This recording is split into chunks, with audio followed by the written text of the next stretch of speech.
Sa pambabastos ni Raffy Tulfo sa witness kanina na si Gina Acosta, binuweltahan siya, at least ni Senator Panelo, no? Senator, oy, mali mo maging senator. Ni Attorney Sal Panelo. Oh, kumbaga ipinagtatanggol ni Sal Panelo si Gina Acosta na inimbita nga yan sa Senado, inabala kung siya'y may trabaho, kung siya'y may intindihin, bumabaha pa, 'di ba? Masama pa ang panahon, pupunta luluwas kung taga malayong lugar, alam ko taga Bisaya, 'di ba? O sa taga Davao. O kung siya'y nagtatrabaho sa OVP, may duty dapat 'yan. So, imbes na magtrabaho, since inimbita ng Senado, pupunta. Pagbibigyan ang mga senador. Okay? Pagbibigyan yung demonyong mga buhaya na nag-i-impeach kay VP Sara ng mga kongresista. Dahil siya ay hostile witness ng prosecution team ng mga buhaya. Oh, tapos babastusin mo, sinabihan siyang estupida. Sinabihan siyang bobo, tanga. Alam niyo kung bakit ako gigil, and maybe makaka-relate kayo dito mga kababayan. I-comment niyo dyan. Lalaki kasi si Tulfo. At babae yung sinasabihan niya. Okay? Kung nanay niyo yan, or kapatid niyo yan, or kayo yan, ewan ko kung anong magagawa niyo kay Tulfo, kung kaharap niyo, or kung makikita niyo somewhere. Kalalaki mong tao, mambabastos ka ng babae. Itinuturo sa mga eskwelahan ang pagiging magalang, ang tawag sa ganyan, pagiging knightly ba, pagiging knight, pagiging kabalyero, whatever. Yung ano ba, yung pagbibigay galang ng isang lalaki sa babae. Tapos tatawagin mong stupid, Saan nanggagaling yung angas ni Tulfo? Pag naalala ko mamaya, sasabihin babanggitin natin sa latter part, no? May pinanggagalingan tong kabastusan ni Tulfo eh. Okay? Maybe innate na sa kanya, no? Natural na sa kanya. Kasi bastos naman siya ever since. Nung panahon ni Tatay Digong, natutuwa tayo dito eh. Kasi wala siyang sinasanto. Kahit mga congressman, governor, pag tinawagan niya or pag inimbita sa program niya, 'di ba? Babastusin. Binabastos niya, wala siyang kinatatakutan. Akala natin kasing ugali ni Tatay Digong. Pero si PRRD mga kababayan, hindi ganyan. Hindi bastos sa babae. Pwede kang bastusin noon ni Tatay Digong si Risa, si De Lima, pero never. Pero itong Tulfo, sumobra. Hindi ganyan ang lalaking Pilipino. At hindi magandang halimbawa. Tama, matagal nang bastos si Tulfo. Di ko malimut-limutan nung binastos niya yung teacher na nakunan sa CCTV na pinalabas yung estudyante. Okay, nagbalandra ng upuan, pinaupo dun sa labas at hindi pinasali sa lecture sa loob ng classroom. Nakunan yung teacher. Gusto niyang tanggalan ng lisensya. Doon gigil na gigil ako mga kababayan. Syempre kabaro ko yung gusto niyang matanggalan ng lisensya. Hindi naman ganun kadaling mag-aral ng 4 years in college. Lalo pa yung ipasa mo yung licensure tapos ganun. Anong kamalayan mo? Anong nalabag nung teacher? Porque nakita sa CCTV na ganun pinalabas ng estudyante at pinaupo sa labas. Bobo rin. Kaya Tulfo, kaya niya tinatawag na bobo, tanga, estupido itong si Gina Acosta kasi soft-spoken. Kumbaga ay parang maamong tupa, not necessarily maamong tupa, mapagpakumbaba lang talaga. Plus, syempre, conscious siya dahil nga impeachment trial yan, no? Ang medium of communication ay English at saka Tagalog, ay Bisaya or taga Mindanao. So, hirap si Acosta. Yan nga po ang problema sa ating mga Pilipino. At ikaw, Tulfo, hindi ka talaga magandang halimbawa. Bakit? Yung pagiging mapangmata sa ating kapwa kapag ka hindi matatas magsalita ng Tagalog, common yan. Kaya nga merong rivalry ang, 'di ba, Tagalog versus Bisaya, even sa pormahan, even sa itsura. Kapag kabadoy pumorma, ang tawag agad Bisaya. Kapag matigas ang dila, Bisaya pa rin ang tawag kahit taga Bicol naman yun or taga Ilocos or somewhere na hindi naman nila gamitin ang wikang ang salitang Tagalog or ang wikang Filipino. So, yeah, kumbaga ganun ang perception sa atin eh. Ganun yung stigma na kapag hindi ka magaling sa pananagalo, bobo ka. Kaya mga kababayan, naririnig nyo kung meron ba akong puntong Bisaya? Di ba wala? Kasi yan ang una kong inalis. Nung tumungtong ako ng Katagalugan mga kababayan, wala pang 6 months hindi mo na maririnig yung pagiging Bisaya ko, inalis ko talaga yan. Kasi nga yung discrimination ba, yung pangmamata ba, siyempre sa Tagalog, sa Luzon ako mag-aaral, sa Maynila, sa Laguna, sa Batangas. Oh, sa Katagalugan ako mag-aaral ng kolehiyo, tapos maririnig ako ng kaklase ko na baluktot ang dila ko. Yan ang inalis ko kaagad. Dahil ayokong lait-laitin. Pero hindi tama yun mga dad kuya na pare-pareho rin Pilipino. Ano kung taga-Bisaya kami? Ano kung mas maitim ang balat namin? Ano kung mas mahirap kami kasi hindi tayo pantay-pantay? Ganun ba yun? At yan ang kamalian mo, Tulfo. Sumobra yung pag-uugali. Dapat dyan ma-expel.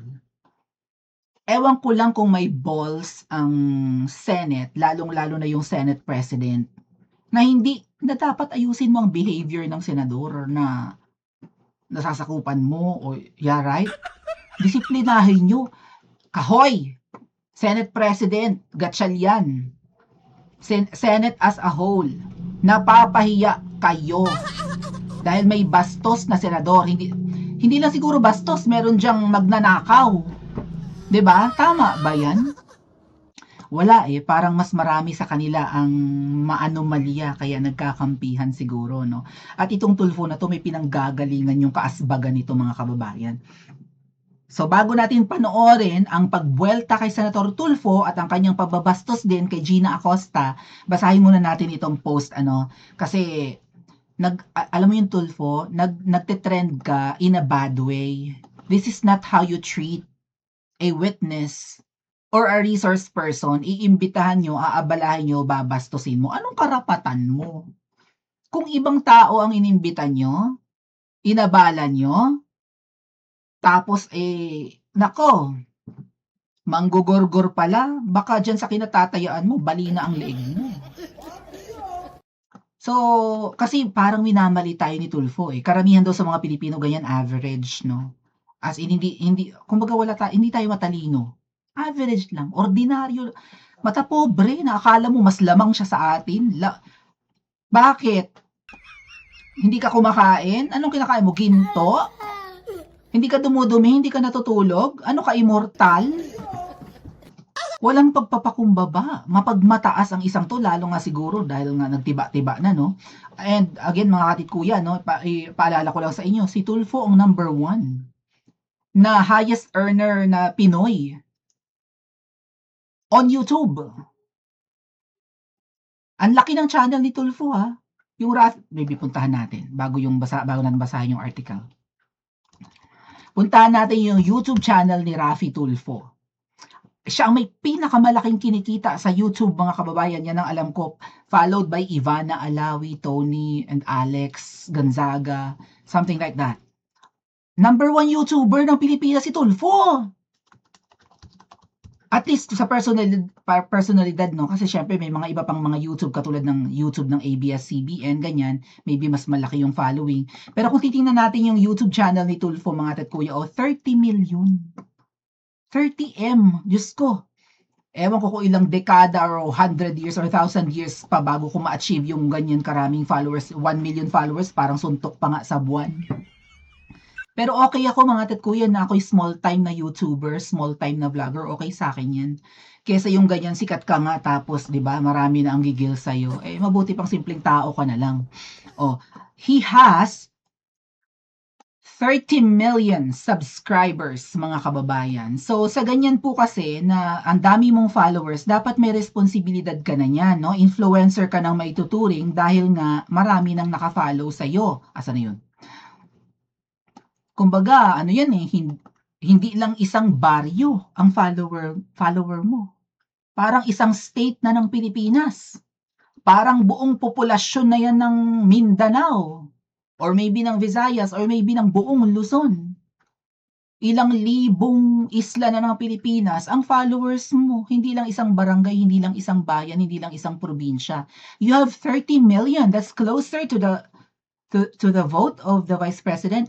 'Di ba nung 2022 na 32M. I'm not saying na botante to lahat, but 30 million people ang naka-follow kay Tulfo. Meron ka ng responsibilidad na mag-behave ng tama. Kasi may mga naka-follow sa'yo, naglo-look up sa'yo, and kung ano yung pag-uugali mo baka gayahin ng mga followers mo. So siyempre nakakatuwa naman yung napalaban tayo mga Pilipino at hindi nagpapaapi. Pero si Tulfo hindi inaapi sa panahon na 'to, siya ang nangaapi.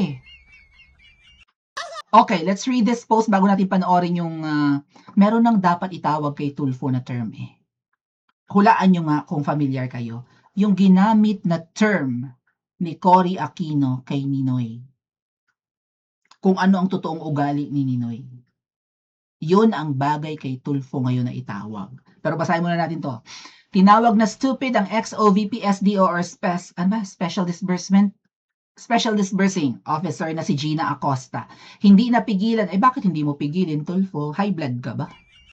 Ba't di mo mapigil ang bunganga mo? Senador ka, hindi ka ordinaryong tao. Okay, fine, mas lamang ka sa amin, pero lalo kang dapat nagbe-behave. Di ba kasabihan nga, or at least sa movie na Spider-Man, in every great power comes great responsibility. May responsibilidad ka, may kapangyarihan ka, pero dapat maging ano ka. Okay? Responsable sa paggamit ng power na binigay sa'yo. After all, 6 years lang yan. Sa 2028, tapos ka na. Tama ba? Si Erwin yung nanalo noong 2025 noong nakaraan. Si Raffy Tulfo, 2022 nanalo. Ang alam ko mga kababayan, parang pumapangalwa siya kay Robin bilang senador. Right? Si Robin yung top 1 noong 2022. Nung nanalo si Ngiwi at VP Sara. Kasunod niya si Tulfo, si Raffy Tulfo kung di ako nagkakamali. So, hindi raw niya napigilan ng kanyang galit at derechang tinawag na stupid in the name of blind loyalty. Nagbubulag-bulagan daw si Gina Acosta kay VP Sara. Wala kang magagawa. Kaming mga DDS, hindi kami blind followers, hardcore followers pa. Dahil alam naming matino ang vice-presidente kumpara sa iyo. Kumpara sa mga demonyo ngayon na nakaupo sa pwesto. Nagsimula ang mainit na palitan ng salita ng hinga ni Tulfo ng paliwanag si Gina Acosta sa mga nakitang irregularidad kabila kakaibang pangalan. Ay, ikaw pala tong bobo eh. Sensitive info nga, kaya nga lalagyan ng codename ng alias. Dito natin nakikita mga kababayan na ang mga senador ay mga bobo or nagbobobobobohan lang sa ngalan ng pambubudol sa tao. Confidential nga eh. Bakit kailangang malaman ng pangalan? Eh paano kung tugisin ng NPA yun?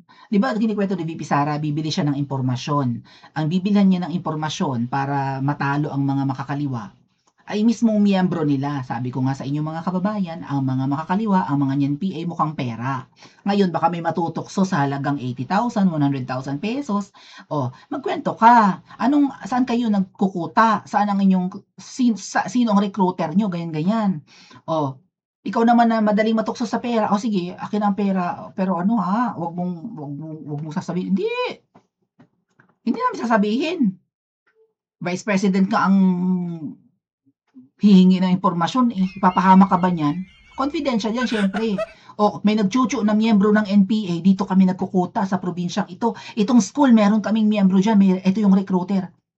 Ilalagay ng OVP nung sino ba to, sila Chica, Raymond La Chica, yung I think ni VP yan eh, pertanggal na last year mga kababayan, parang bodyguard ni VP yun eh, yung Raymond La Chica na binabanggit ni Acosta kanina. So ano ilalagay ni La Chica? Yung pangalan, yung actual na pangalan ng bibilhan ng impormasyon, yung taga-chuchu. Bumibili kang intel nga eh. 'Di ba? Kaya nga may intelligence fund, may confidential fund, gagamitin mo yan para talunin ang mga makakaliwa or kung ano pang mga problema na hinaharap ng DepEd and OVP or kung ano man ang kanilang proyekto. Ay bakit mo ilalagay? Di pinahamak mo pa. Ay kung may makakalkal ng document, tapos magchuchu doon sa mga miyembro ng NPA, ito ang nagchuchu sa atin, gorgor yan. Tigok yan! O sino ngayon ang bobo mga kababayan? Di ba? Aniya, kinwestiyon ng senador kung bakit pinalampas ng SDO, si Acosta yung babae, ang ganitong sistema nang walang ginagawang verifikasyon. Naniniwala kayo sa sinabi niya na confidential in nature kahit iisang signature sa napakaraming pangalan? Sabi ni Tulfo, sagot nung Acosta, kasi siya ang nag-implement sa confidential activities. Sabi ni Acosta nung yung babae, for me in this case, you are stupid. In the name of blind loyalty. Ayan, matalas na pambawi ni Tulfo. Anyway, Panonoorin natin ang video. Iginiit ni Acosta na bilang SDO sumusunod lang siya sa likas na at saka hindi trabaho ni Acosta na alamin yung mga details. Hindi siya parte. Taga-disburse lang eh. Tagalabas lang ng pera si Acosta. Hindi niya pwedeng pakialaman yung trabaho nung La Chica, yung Raymond La Chica. Alam mo Tulfo, ipatawag niyo yung Raymond La Chica. At ito ang problema mga kababayan. Itong si Acosta, balak ipakulong. Si Gina Acosta. Siguro dahil kasabwat daw ni VP sa misuse ng confidential funds. Pati yung Raymond La Chica, ipapakulong. At hindi lang yan. Ang sabi nung Ridon, yung malaking butas ng ilong na busog-lusog na rin. Ang sabi niya, hindi pwedeng si Acosta lang ang ikulong at saka yung Raymond La Chica. Kailangan ikulong din si Sara Duterte. Sabi nung gagong Ridon na makakaliwa naman. Di mo makakaliwa yun? Yung Ridon na lalaki, yung malaking butas ng ilong na kamukha ni ano, sino ba yun? Kokey, right? So, ganito manggipit. Alam niyo habang tumatagal, lalong nagiging demonyo ang mga lintik. Kasi nga, I don't know why. Maybe dahil hawak nila ang pwesto, no? Tapos dumarami sila. Tapos natatakot ang mga kalaban nila. So, kung ako dito kay Gina Acosta, huwag siyang magpapasindak. Nung nakaraang linggo pa lang, minamata na ni Tulfo tong si Gina Acosta eh. Bakit daw hindi managalog? Bakit nagbibinisaya? Hoy Tulfo, di ba may lahing Mindanao ka? Di ba ang salita naman sa lugar nyo, ganun din, Bisaya din? Nakakapag-Bisaya naman daw si Acosta noong parang merong mini trial sa lower house or sa Kamara. Bakit daw hindi makapanagalog? Pinipilit naman. At saka ano mga kababayan shoutout po sa mga Bisaya, pero may mga alam akong lugar katulad ng Iloilo. Even Cebu, 'di ba? Hindi nila priority na maging matatas sa Tagalog. Tama na sa kanila na nakakaintindi sila or nakakapagsalita. Pero sabihin mong magpapaka-expert sila sa pananagalog, wala nga silang pakialam kahit marinig mo yung tono nila eh. 'Di ba? Or matigas yung pronunciation. Wala silang pakialam. Ang priority ng, lalo na yan Cebu and Iloilo, not sure kung sa ibang lugar po, pero yan ang napapansin ko na mga lugar dyan sa Bisaya and even in Mindanao, hindi nila priority ang maging bihasa sa wikang Filipino or sa Tagalog. Mas priority nila na maging matata sa wikang Ingles. Kasi pag nag-apply ng trabaho, yun naman ang kailangan, English proficiency. Ba't namin aabalahin ng sarili namin sa pagpapakadalubhasa sa Tagalog? Di na, ang mga Bisaya pa naman yung iba, no? Karamihan, lalo na yung mga matatalino. Ang target na nilang trabaho, hindi Maynila, abroad. Pagkatapos, abroad. Kaya ang dami-daming mga nasa abroad, di ba, ng mga Bisaya. So yun, ba't kami magpapaka-expert dyan sa Tagalog? English na. Kaya alam yung mga Ilonggo mga kababayan, wala silang pakialam kung matig ang ilang dila. Why, labot. Tama ba, why, labot? Ganon. Why, kuda ya labot kung matigang akong dila. Kung di ako kabalo magtagalog. Ano gid abi? Ano gid? So what? Right? Parang ganun ang mindset ng, pero again, sa mga Bisaya naman, para hindi tayo makaranas ng pangmamata ng katulad ng ginagawa ni Tulfo, sariling wika natin yan, mahalin natin. Tandaan nga natin yung sinabi ni Rizal, ang hindi marunong magmahal sa sariling wika ay higit ang amoy sa malansa or mabahong isda. Huwag na nating i-discriminate ang mga Tagalog na ganun din naman ang pag-uugali, magaling manlait, manghamak. Huwag na tayong gumante. Kasi nakikipag-rival pa tayo. Ayan ang problema sa ibang mga Bisaya nakikipag-rival sa Tagalog. Ano kung mayayabang ang mga Tagalog? Deadma. Huwag na nating, dami ko rin kasi nakikilalang Bisayang ganyan na napaka-sensitive kapag nalalait ng mga Deadma. Yakapin natin ang sarili nating wika.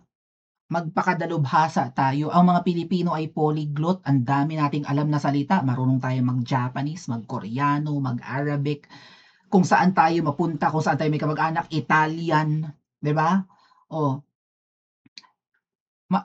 Chinese. Ang dami nating alam na lengguwahe, kaya huwag nating kalilimutan ang wikang Filipino. It's not wikang Tagalog. Halo-halo naman yan, nga lang at majority of the words sa ating Filipino language ay Tagalog. Eh, ano magagawa natin? Sumulat ng konstitusyon natin, Tagalog. Plus, yung miyembro ng Katipunan nung panahon ni Bonifacio nun, puro Tagalog. Okay? So, yeah, para hindi tayo malait ng mga Tagalog, pilitin din natin na matuto. Sariling wika naman natin yan after all. Okay? O, ayan nga, may mata pobreng katulad ni Tulfo. Nilalait-lait niya yung Gina, palibasa medyo weak yung communication skills when it comes to Filipino language, ganyan na niya balahurain. Even nung tinatawag niyang tanga si Gina Acosta, hindi pa rin nagre-register sa utak ni Gina na tanga siya eh. Na siya yung tinutukoy na tanga or ganun kasakit yung sinasabi sa kanya. Kaya binweltahan si Tulfo. Panoorin natin yung video ni Tulfo muna bago yung pagwelta sa kanya ni Sal Panelo. Ganito niya bastusin mga kababayan yung si Gina Acosta. Dapat dito ine-expel. Dapat dito tinatanggal sa puwet. Alam mo Tulfo, ikaw ay kahihiyan. Marami kayong salot na senador, nga lang sa sobrang dami nyo, kayo na nga yung majority. Sa buwatan kayo, kampihan kayo eh. Okay? Yung Sisa virus, dapat matanggal yan. Right? Yung kapatid mo, hindi lang ikaw. Yung mga pag-uugali nyo, kaya nga tinatanong ko kayo mga kababayan, anong gagawin nyo kung kayo nasa lugar ni Gina Acosta? Ewan ko na lang kung ano yung hawak nyo nandun, sapatos nyo, ballpen, kung ano man, baka inaibato nyo na kay Tulfo. Mura na, baka dirty finger na inabot ni Tulfo. King ina mo, ikaw ang tanga. Diba? Ganun siguro masasabi nyo mga kababayan. Without further ado, panoorin natin itong pambabastos ni Tulfo. Kaya nakakainis. Lalong dumoble ang inis ko kasi nga, dugong Bisaya rin ako mga kababayan eh. Ang tatay ko Bisaya eh. Even if si Acosta ay taga Mindanao, ang salita nga nila Cebuano. Or yung mas common na alam yung salitang Bisaya. Kaya lalo akong naalibadbaran kay plus dugong Mindanao rin naman tong isang to pero kakala mo no. Eh ano magagawa natin? Uod ng yaman, milyones baka bilyones ang kinikita niyan. Kaya magtiis tayo sa kanyang panghahamak. Ako, na-experience ko yung ganyang naranasan ko mga kababayan na maliitin ng mayayaman at talaga namang nakakagigil. Yung bang gusto mong gumante, gusto mong sumagot, gusto mong pumalag, hindi mo magawa. Dahil hindi mo alam kung anong pwedeng gawin sa'yo dahil may kaya yung mga yun, baka magurgur ka pa. Pero yung gigil mo, ay iba ang pakiramdam mga ate at kuya. Iba. Yung gusto mong ibuga yung kaya mong sabihin or gusto mong pumalag, bumanat, hindi mo magawa dahil lang maliit kang tao or hindi ka kasing yaman nung bumabastos. Ay iba. Ang sama sa pakiramdam. Parang totoo pala yun, parang umaakyat yung dugo mo sa ulo kaya lang sinusuppress mo yung galit mo para mag-de-escalate yung sitwasyon para hindi uminit. Pero yung tumatakbo sa isa, hindi mo yata alam na kaya kitang gurgurin din eh. Yun yung tumatakbo sa isip mo, baka gusto mong mabali ang leeg mo. Baka gusto mong mapatid yung hininga mo. Galang at hindi mo magawa dahil nagwo-worry ka, baka makulong ka pa or something. Pero iba pala pagkaganyan. Itong Tulfo na to, maangas ka lang, pero bahag na ang buntot mo kay bangag at kay butod, kaya ka nagkakaganyan. Yun yung dahilan niya, di ba? Kaya siya ganyan ang pag-uugali. Malaki ang ulo dahil nakasandal sa pader ng babaeng ahas at ng bangag. Yan. May sinasandalan lang yan. Pero pag giniba yung pader na yan, ewan ko na lang kung di ba besides, baka nakakalimutan nyo yung Di Umano, di ba? Yung Viva Hot Babes ba yun? Viva Max. Yung tip pa lang, paldo na. Di ba mukhang siya yung tinutukoy? Yung 200,000, 300,000 tip pa lang. Kaya ganyan siya mang mata ng babae. Kung hindi ka kagandahan at wala kang value sa kanya, mamatahin ka. Or maybe, isa na rin siya sa asong ulol ni Bangag. Which is which? Let's watch. How would you consider yourself? Smart, average, or stupid? Nasa average lang po ako Average. pagkatao, Your Honor. Correct. Just like millions and millions and millions of Filipinos. Good. Normal. Kasi sa isang normal na tao, kapag siya'y binigyan bilang isang SDO tulad sa inyo, ng listahang pangalan ng mga informants na bilat, pagong at pusa, papalag ka. Ano ba to, Colonel? Mukhang hindi ata tama to, bastusan na to. Di po ba? Para sa normal na tao.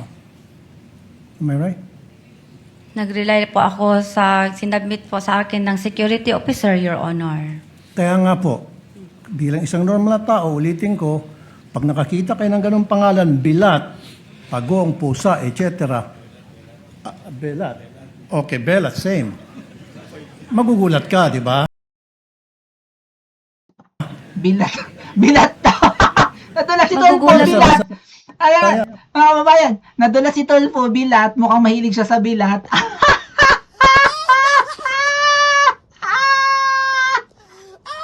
Belat. Ikaw tong bobo eh. Belat yon, letter E. Ang kasunod ng letter B, belat. Mahilig ba siya sa bilat? Bakit bilat yung binanggit niya? Ay, ginoo ko, Tolfo. Yan, gaba ka kaagad. Anyway, let's continue watching. Pinagtawa na si Tolfo sa bilat.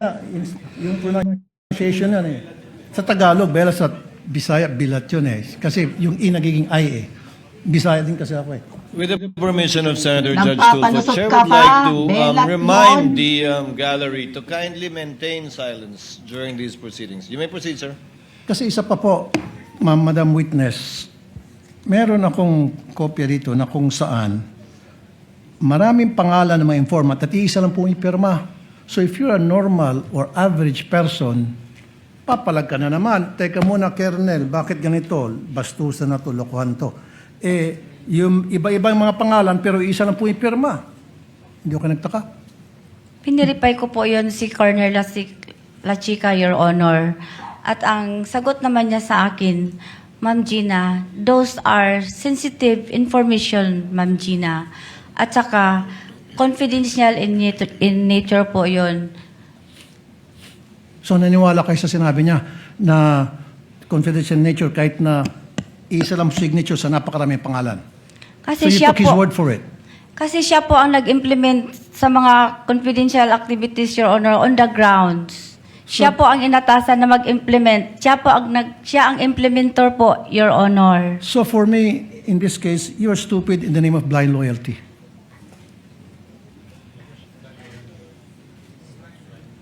Ano po yun? Naging stupido kayo sa ngalan ng isang tinatawag na blind loyalty. Nakapikit kung ano yung sinasabi sa iyo ng nakakataas, sinusunod mo na lang. Stupido ka pa rin, pero in the name of blind loyalty. Would you agree? Dili ko maintindihan. How would you consider yourself? Alam niyo mga kababayan, ako ang naaawa kay kay Gina Acosta sa pambabasto sa kanya ni Tulfo, right? Tamo maayos pa rin magsagot, nagpapakumbaba. Wala nga, hindi niya trabaho ang mag-usisa, Tulfo. Ang trabaho niya mag-disburse ng pera, mag-release, I think, no, mag-release ng pera. Hindi niya trabaho mag-urira, Tulfo. So tinatawag mong bastos yung witness, tinatawag mong idiota na para bang isa kang clinical psychologist kasi yun yung tatlong level mga kababayan ng ng pag-iisip ng tao, yung lowest levels, 'di ba? Yan yung moron, imbecile and idiot. Yun yung tatlong pinakamababang level of intellect ng tao. Yun yung tipong hindi ka na makapasa-pasa. Mas mababa pa sa palakol kasi yung highest 'di ba yung genius ganyan. Genius highest, merong moderate, tapos merong ilang levels yan levels of intelligence I think na may hanapin natin para makita nyo. Dali ha. Bear with me. Ano to? Okay, hold on.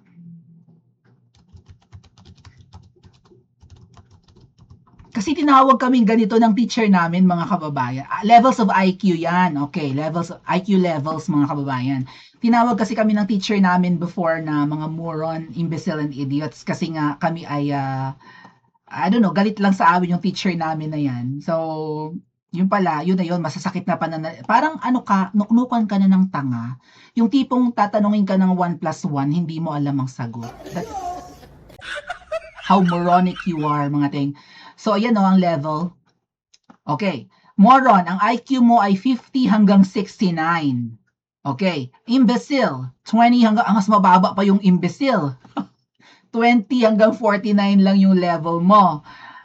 Oh, ang idiot naman ay below 20. Yung pinakamababa talaga yung idiot. So, ikatlo yung moron, imbecile. Tandang-tanda ko moron, imbecile, idiot. Yan yung tinawag sa amin ng teacher na. Pero syempre, hindi mo kami mga bobo. Yan yung mga levels of intelligence. Merong superior intelligence, 130 and above sa IQ test, hindi ba? May superior intelligence, yan. May high average, 100 plus, mahigit ang grado. Average is 90 and hanggang 109. Low average, may pagkabopol ka na niyan, 80. Pero hindi ito yung grade sa sa card. Kasi this is 130 and above nga yung scores, no? Sa IQ test. Pero ganyan nga po, borderline impaired, so parang may problema ka na sa pag-iisip niyan, mga kababayan. Kapag nagpa-IQ test ka tapos 70 lang yung score mo, how much more kung mas mababa dyan?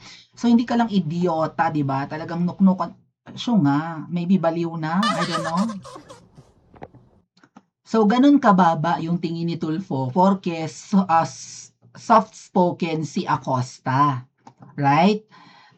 Ay ito ngayon ang panunupla sa kanya or ang pagwelta ni lagi akong senator, Attorney Sal Panelo dito sa pambabastos ni Tulfo. Let's watch. Siguro yung nagtatanong, yun ang stupid. Kasi di ba, bisita mo.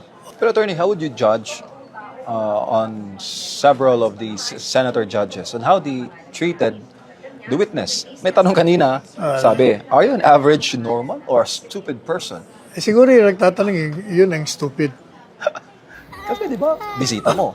Pinadala mo in good faith. Tapos ganun yung uri ng pagtatanong na parang, Siguro siya yun. Baka nakatingin yun sa salamin. at saka anong epekto nito, attorney, sa mga gusto nilang mga witness na ipaharap sa Senado? Ganun po yung aabutin, no? National TV pa. Ganun yung uri ng pagtatanong. Kaya nga wala nang gustong manood, di ba? Di ba, bumaba na yung rating ng impeachment. Dati, blockbuster nga, wala na. Nag-wane ang interest ng public. Opo. Tsaka, attorney, gusto talagang idiin ng prosecution na may mali doon sa paggastos nila Chika kasi parang hindi raw siya authorized na mag-disburse. Wala. Ang Siya kulit. po yung nag-implement ng mga Pero nga, programa. alam mo, MJ, irrelevant nga lahat yun eh. Ang pinag-uusapan nga, wala kayong basis to sue the Vice President because, according to you, the findings of the COA is not yet final. Bakit ba ang kulit nyo?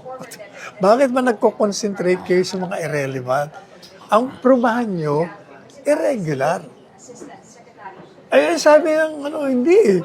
Hindi pa ako kami sigurado kasi hindi pa pinal.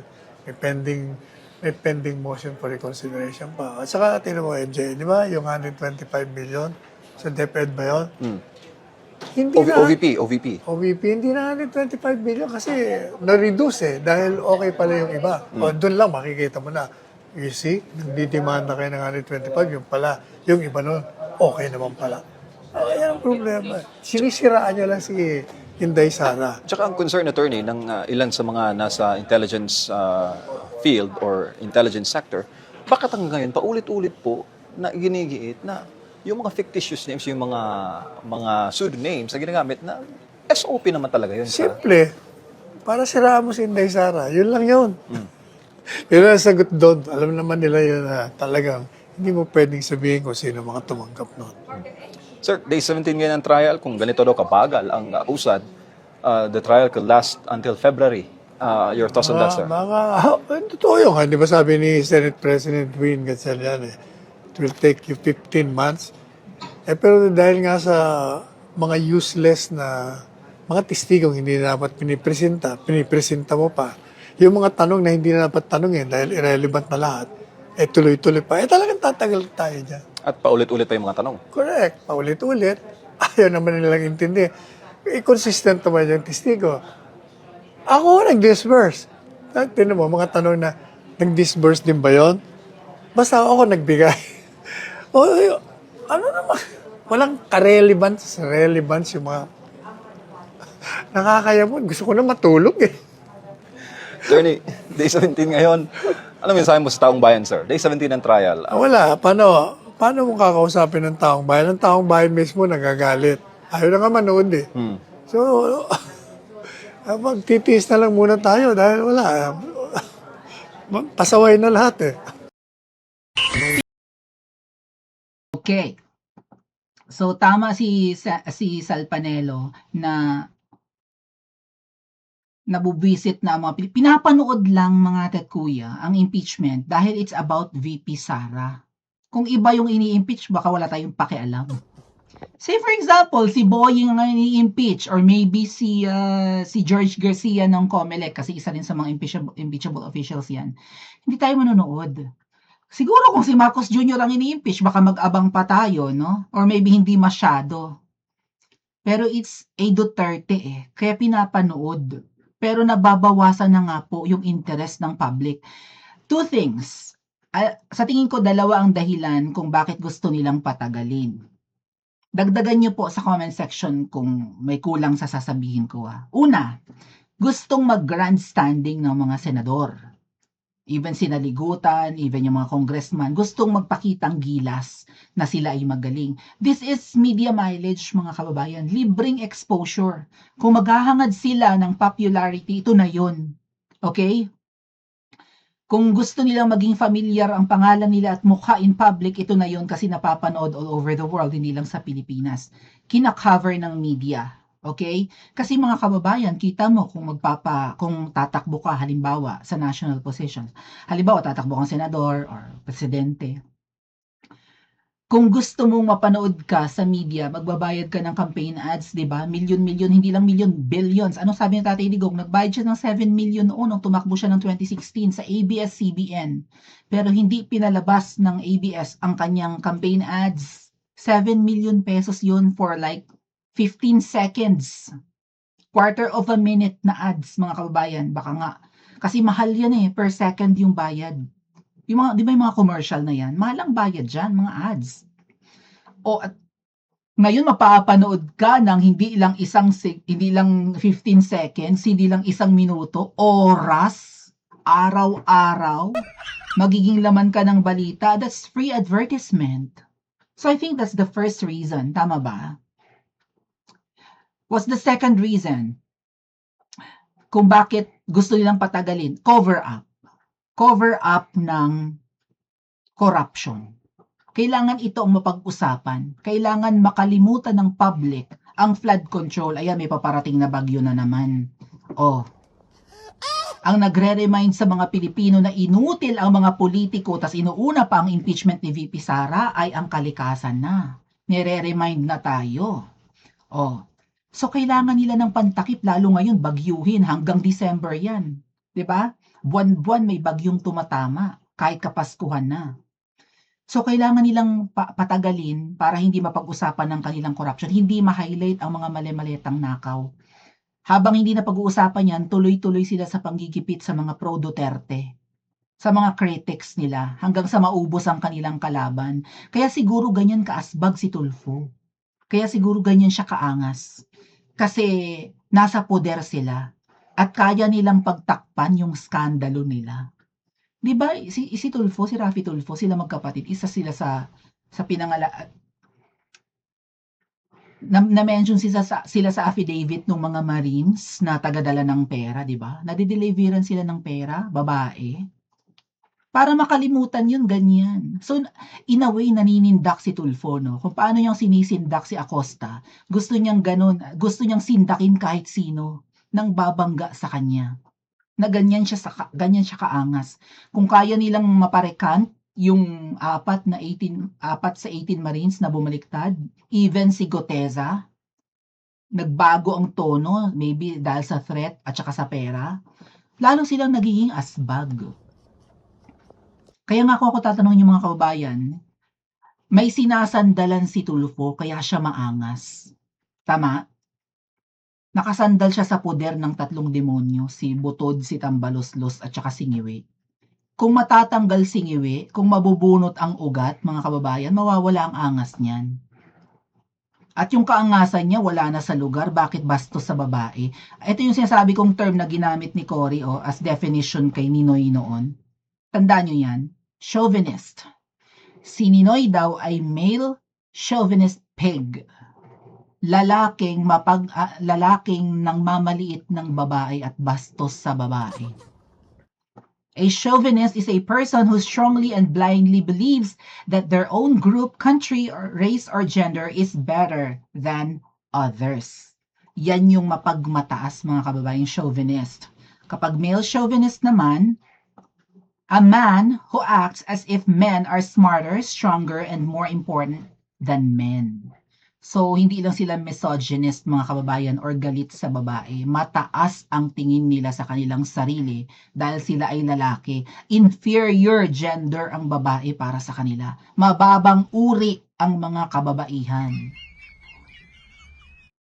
So, kung may mga babae na willing bumukangkang sa halagang milyones, despite nababayaran ka ng milyones, 200,000, 300,000 tip pa lang. Sabi nga nung Viva Max na babaeng, tanda nyo?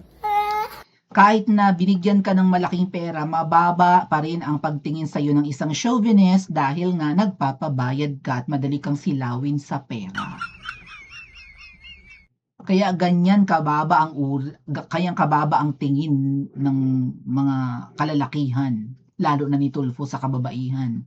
Walang respeto sa babae. Di ba dapat gentleman? Di ba dapat ganun? Ikaw yung at may ginagamit na term dyan eh. Dapat gentle ka talaga sa babae. Kapag may matandang nakatayo, sabi mo sa tren, sa bus, wherever, tumayo ka sa upuan mo at paupuin mo yung babae or nakakatanda. Right? Igagalang mo ang mga kababaihan, hindi, sabi nga, ang babae minamahal, hindi sinasaktan. So, saan nanggagaling ang angas at kabastusan ni Tulfo? Dahil lang ba sa pera? Dahil sa sinasandalang poder? O talagang likas na sa kanya ang pagiging bastos sa babae? May comment niyo po sa comment section at panoorin ng iba pa nating mga videos.